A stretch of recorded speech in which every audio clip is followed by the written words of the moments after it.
Presso la terrazza antistanza del ristorante Girger in via Empedocle, il Garden Club Valle dei Templi di Agrigento ha organizzato per la 19ª giornata UGAI dei giardini, suolo dimenticato, suolo bonificato, un incontro sui giardini dimenticati, giardini ritrovati tra passato, presente e futuro.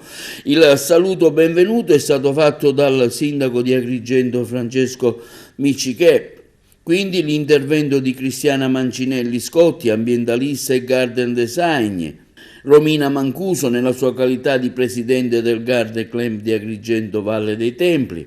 Quindi l'intervento di Gabriella Costantino, storico dell'arte, che ha parlato sugli elementi naturalistici e architettonici, una breve storia della porta medievale Saccaioli e dei Pastai. L'iniziativa si è conclusa con la visita del giardino antistante la Porta dei Saccaioli e la consegna simbolica di una piantina per l'arredo. Perfetto, oggi è la giornata nazionale del giardino che viene indetta ogni anno con un tema diverso da UGAI. UGAI è un'associazione di garden club. Il tema di quest'anno è suolo dimenticato, suolo bonificato.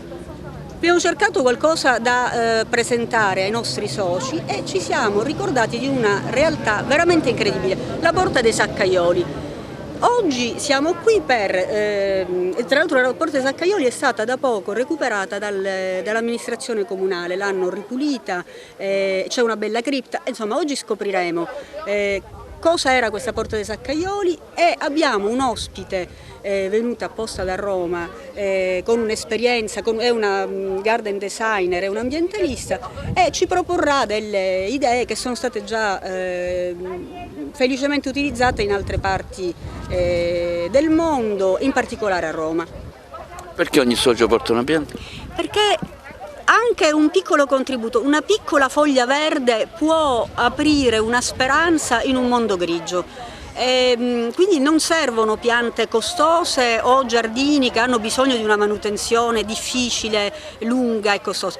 Dare il buon esempio, poi l'amministrazione comunale farà tanto, ma dare il buon esempio con piante di tipo diverso, facili, nostre, è anche un modo di dire ci sono anch'io, è un luogo mio e me ne prendo cura o qualcun altro se ne prenderà cura. E poi come vedete non abbiamo messo il nome dei soci. Tutte le piante sono di tutti. Fondamentalmente noi non vogliamo rispondere a esigenze perché non abbiamo la risposta giusta. Siamo delle persone che amano i giardini, il giardinaggio, ci piace sporcarci le mani con la terra e parlare con le piante. Con questa scusa ci incontriamo persone che in tutto il mondo hanno lo stesso obiettivo.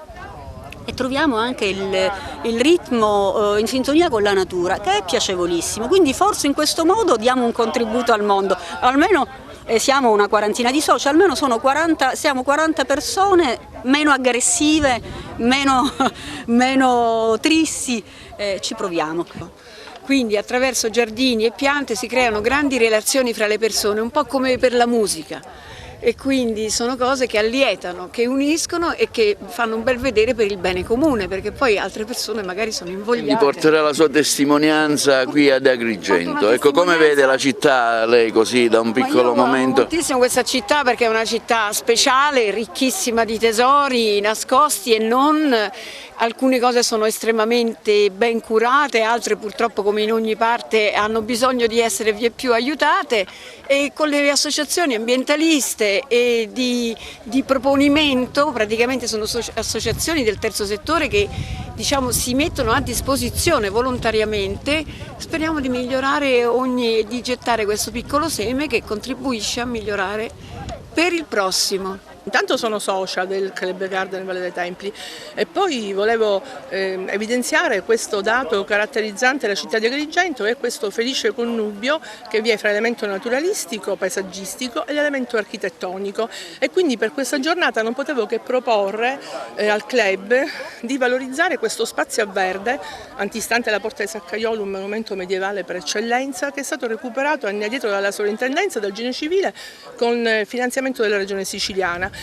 E quindi Agrigento ha questa potenzialità sin dai tempi antichi, da Pindaro all'Edrisi, il viaggiatore arabo, a tutti i viaggiatori che evidenziano questo rapporto fra monumento e paesaggio, e perché io lancerò delle idee, fra cui quella della realizzazione in città di un parco urbano che va da Rabato al giardino del re del Castello Arabo, perché questo rapporto che ha Agrigento col paesaggio e con la natura ce l'ha anche in centro storico, con tutti gli antichi giardini di quelli che erano i viridarium degli arabi, e quindi questo, diciamo, pure gli orti dei monasteri e dei conventi, e questa identità va messa fuori, è un ulteriore percorso, un'ulteriore crescita culturale per la città. Non ci può essere una crescita economica e sociale senza crescita culturale. Io ringrazio il Garden Club per questa iniziativa lodevole, e anche noi come amministrazione comunale stiamo rilanciando il verde, stiamo lavorando tantissimo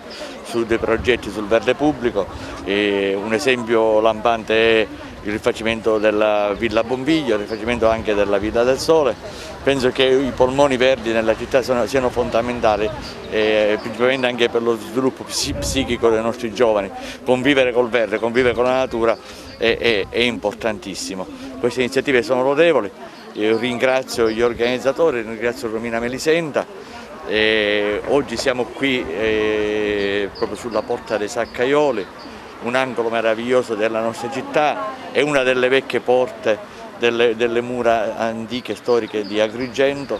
Proprio queste mura dividevano la parte medievale dalla Rupatenea, e questa è una di quelle che è rimasta, è veramente un posto unico, e io invito tutti anche a visitarlo.